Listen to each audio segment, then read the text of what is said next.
Okay, well, we're back here. Wow, are we ever going to get healthy on this show? This is going to be a big deal. Dr. Dan Royal is telling us about unique ways to stay healthy, and we're going to continue to talk about that because we think it'll help you in all the things you're trying to do. Dr. Dan, continue on about how we can use your expertise as a wellness doctor to help us stay healthy and well. Well, before we left for the commercial, we were talking about the heart rate variability testing, HRV, or heart rate variability. And that's used to evaluate the autonomic nervous system. What I found working with some Israelis about 20 years ago was that this can be influenced through various ways and means, not just through medicines or through nutrition. It can also be influenced through the things that we watch and hear, because Israeli scientists were actually using that information to create a video for children based on white noise and for sound and for color. And they were feeding it back to them. They'd have them go home and watch this every day for about a month. They'd come back, they'd retest their HRV to evaluate the autonomic nervous system, and they found that this technology they were using was helping to improve attention deficit disorder and Down syndrome in children, and they still use that technology today. So that's the technology that we will be using when we evaluate how our patients are responding to the stem cell treatment we want to do for our study. Our particular algorithm that's used for the software was developed by a Russian scientist who used to work in nuclear submarines, and he'll be the one who will actually be evaluating the statistical information that we gather from this study. But it takes about a month to see a change in the autonomic nervous system, because the brain is very slow to change. It's created a pattern that's very comfortable, and so it's very difficult to get that to move. But it can be moved, and we have to give it the right guidance and direction, like stem cells. And one of the things that I wanted to share with the audience is when I did this treatment on myself, obviously I've been in this type of medicine my whole life. I started working in my dad's office when I was 14. Did your dad, was he a doctor? He's a doctor, and then he made the transition to alternative medicine in my teenage years, so we were taking the supplements and doing all the things that he was excited about. But in his office when I was 14, I was doing thyroid tests and taking x-rays. I wasn't planning on going into medicine at that time, but I said if I ever did go into medicine, I would be the kind of doctor that he is, because he seemed to really be helping people. So one of the things that I developed when I was a teenager is called scoliosis. In my case, it's rotoscoliosis with a compensatory curve. So I have this nice S shape to my back.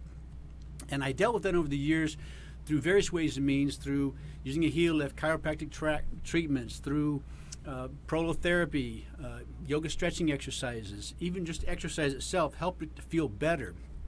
And then over the years, as I learned how to deal with it, my back would become, I wouldn't say painful, but it would be in discomfort, and I knew that I needed to get back on my yoga stretching, or I needed to do my exercise. But when I did the stem cells, what I found was that the location of the pain changed. It had moved from the middle to the lower back. Now it moved from the lower back laterally, and eventually it disappeared altogether. So now when I exercise, I do it because I want to, not because my back is stiff or in discomfort. This is amazing. I want to ask you one thing. It's a little bit of a deviation. Most of us, we think of becoming a doctor, or we think of becoming an attorney. How could you become both? Well, why did that happen? Well, after I've been practicing for about 10 years or so, I decided I really didn't feel I understood the way society works. I wanted to go back and get a legal education, because the medical profession is more highly regulated than any other profession out there. I don't think people fully appreciate in how many organizations we have looking over our shoulder. So I went back to law school. And you actually became an attorney? Became an attorney. Went through law school? Yep. I went to night school here in town for about 4 years. Took my time. My wife said if I was going to do this, I had to enjoy it. And it turned out I did enjoy it. I didn't know if I would, but I really did like it. The difference is, in medical school, you're coming in over the weekend. Every Monday morning you have a test. You've been studying all weekend, whereas in law school, you get to go the entire semester. You just read your book, come prepared to discuss the cases, and you have one test at the end of the semester, which I absolutely loved. And I wasn't really too concerned about my grades, although I did fine.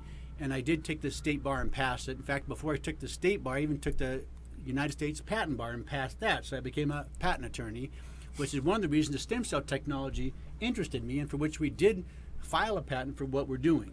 I don't feel sick next to you, but I feel pretty stupid.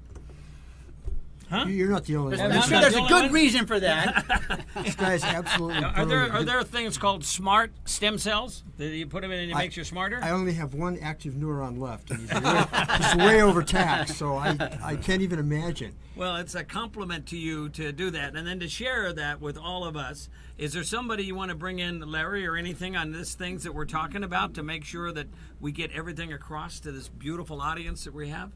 Well, I think that Larry, whom I've worked with, has also had some treatment, and he can probably tell his story. The first thing I think I would like to clarify is that it's perfectly safe. We've never seen a problem with anybody that's had this particular treatment, which is pretty remarkable, because when you listen to all the commercials about the drugs on TV, you have to go on for a minute or two about all the side effects. With this, there are really no side effects. Before you go on, Larry, I want to say one thing. So would a person without pain and no problems and feeling that they're pretty safe and feeling pretty good walk into your office and say, I want to make sure I stay this way, and so therefore, doctor, what kind of program can you put me on so that I continue to feel good for a very long time?